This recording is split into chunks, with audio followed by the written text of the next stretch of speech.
ਇਹ ਵਾਲੇ ਵੀਡੀਓ 'ਚ ਇੱਕ 26 ਸਾਲ ਦਾ ਯੰਗ ਮੇਲ ਜੋ ਕਿ ਅਮਰੀਕਾ ਤੋਂ ਹੈ, ਉਹ ਸਾਡੇ ਨਾਲ ਡਿਸਕਸ ਕਰਨਾ ਚਾਹੁੰਦੇ ਨੇ ਫਿਨੈਸਟਰਾਈਡ ਦੇ ਬਾਰੇ। ਫਿਨੈਸਟਰਾਈਡ ਦੇ ਬਾਰੇ 3 ਪ੍ਰਸ਼ਨ ਉਹਨਾਂ ਦੇ ਮਨ 'ਚ ਨੇ।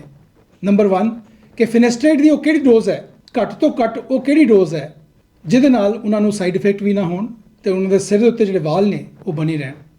ਦੂਜਾ ਕਿ ਉਹਨਾਂ ਨੂੰ ਮੇਲ ਪੈਟਰਨ ਬਾਲਡਨੈਸ ਜਿਹੜੀ ਹੈ ਉਹਦਾ ਗ੍ਰੇਡ ਕੀ ਹੈ। ਔਰ ਤੀਜਾ ਕਿ ਜਿਹੜਾ ਉਹਨਾਂ ਨੂੰ ਸਾਈਡ ਇਫੈਕਟ ਹੋ ਰਿਹਾ ਹੈ ਫਿਨੈਸਟਰਾਈਡ ਤੋਂ, ਉਹ ਵਾਕਿਆ ਫਿਨੈਸਟਰਾਈਡ ਤੋਂ ਹੈ ਕਿ ਨਹੀਂ। ਅਗਰ ਤੁਹਾਨੂੰ ਬਾਲਡਨੈਸ ਹੈ, ਤੁਹਾਡੇ ਵਾਲ ਪਤਲੇ ਹੋ ਰਹੇ ਨੇ ਜਾਂ ਗੰਜਾਪਨ ਹੋ ਰਿਹਾ ਹੈ ਔਰ ਤੁਸੀਂ ਗੰਜੇਪਨ ਤੋਂ ਬਚਣਾ ਚਾਹੁੰਦੇ ਹੋ, ਤੁਸੀਂ ਆਪਣੇ ਵਾਲਾਂ ਨਾਲ ਪ੍ਰੇਮ ਕਰਦੇ ਹੋ, ਤੇ ਇਹ ਵੀਡੀਓ ਤੁਹਾਡੇ ਵਾਸਤੇ ਹੀ ਹੈ। Hang on.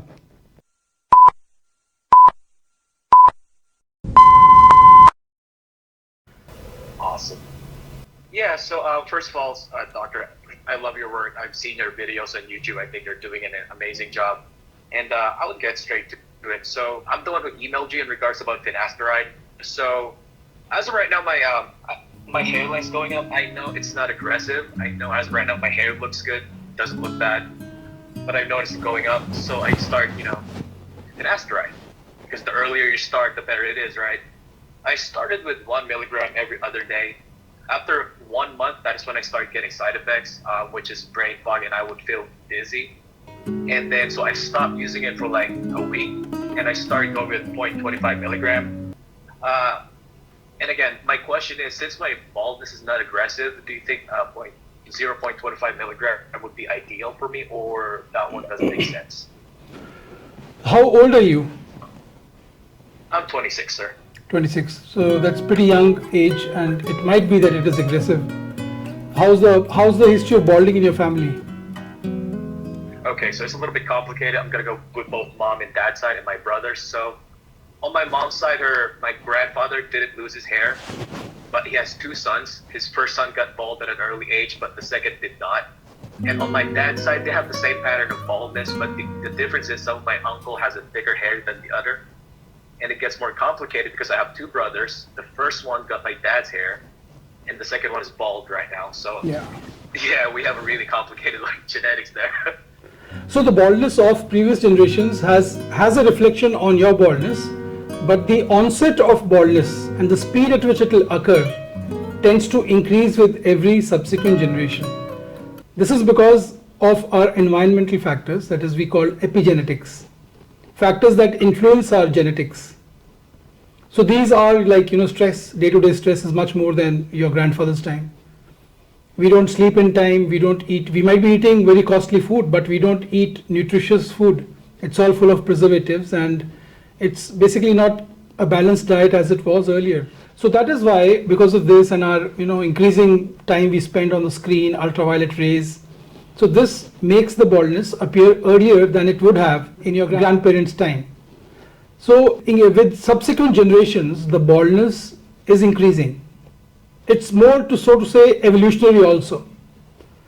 So to say that how fast your baldness will happen, predicting it based on your family history is not relevant. Basically you have the gene, and it will occur at a faster pace than it happened in your previous generations. So for you, if you want to, I saw your pictures, your hairline is just about becoming see-through, and there is a patch which is obvious in the mid-scalp region on the right side. Am I correct? Yes, this one's way higher. Oh, this is my left side. No, it's on the right side. Here. Okay. Yeah.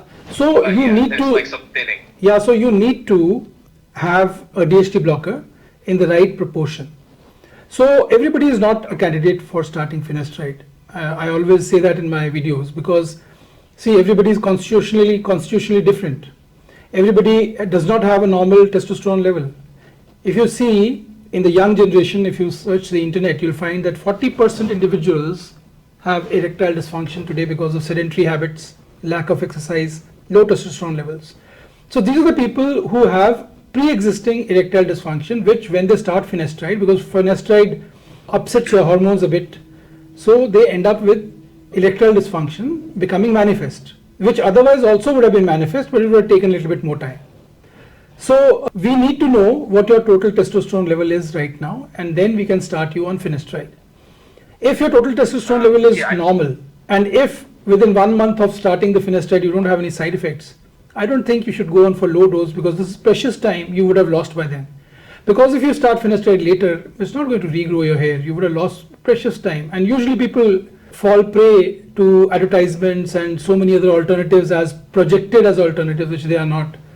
And they waste precious time in these years, 25, 26, when if they had started Finasteride, they would have had much better preservation of their hair than they would have later on. And once they realize, as you grow older, you do become wiser. And once you grow older, say around 30, 35, then you will always start Finasteride, because you know nothing else works. By the time you would have tried everything, and it will be too late. I have many patients like you who are hesitant in starting Finasteride earlier, but later in the 30s they start, and then they repent that they should have started earlier. So this is something you have to see how much you can, what your psychological profile is, how strong you are, to sieve out the impressions created by the media and impressions created by the ad agencies about Finasteride, and rather test it on yourself for a month and see. And if it is fine with you, see, there will be a little bit of pain in the breast, little testicular pain in the first 1 month, but most people get over it. If you don't get over it and you are sure that it's not psychological, I will not advise you to go for Finasteride, but at least give it a try. Okay. So basically what I understand, despite the dizziness I've been feeling, just try to push through, see where it goes. Yes, exactly. Oh, okay, I gotcha. What do you think of 0.5 milligram? 0.5 milligram is fine. 0.5 milligram on alternate days is what I usually start my patients on, who have baldness, not at your age though, who have baldness or thinning at the age of 35 and above, because by this time your baldness speed has relatively stabilized.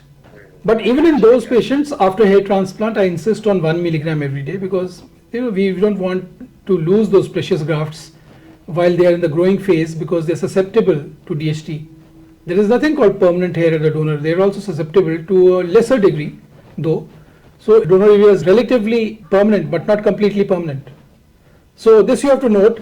So I will advise that you start with 0.5 milligram on alternate days, and then if you're fine at 1 month, increase it to 1 milligram on alternate days, and then stay on 1 milligram on alternate days. I gotcha. And by the time you would also this way have more confidence in the drug. I think it is very normal with all these media influences and everything that you see biased reports about Finasteride, because Finasteride is a cheap drug and it's the only effective drug. So there are many people trying to sell their wares, and it's a multi-billion-dollar industry. So obviously there will be animosity towards it. So you have to see it in that light. I don't say that you totally ignore it, but try it on yourself for a month. There's no harm. Yes, I got you, doctor. Yeah, I'll try to push it through again. Yes, exactly. Yeah, I got you. Another question, based on the photos that you've seen of my hair, do you think it's like really bad, or is it like the early stages already? What's your opinion of the other photos? So this is an early stage of grade 4 baldness. I can see the hairline thinning out, and there's a mid-scalp see-through developing. So this is grade 4. If you don't control it, you will have a florid grade 4 coming up very soon, because you're 26 years old, and at this age it is very fast.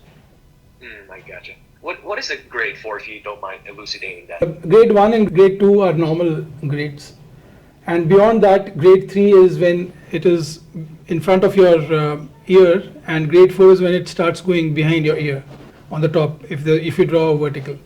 Grade 4, that's grade 4. And grade 5 becomes when it's confluent. The crown and the mid scalp and hairline are confluent. Then it becomes grade 5 baldness. And then when it enlarges further, it goes on the sides, the humps also get affected, and the crown area becomes larger, becomes grade 6, and grade 7 is the final stage. Okay, I gotcha. Yeah, I think that should be.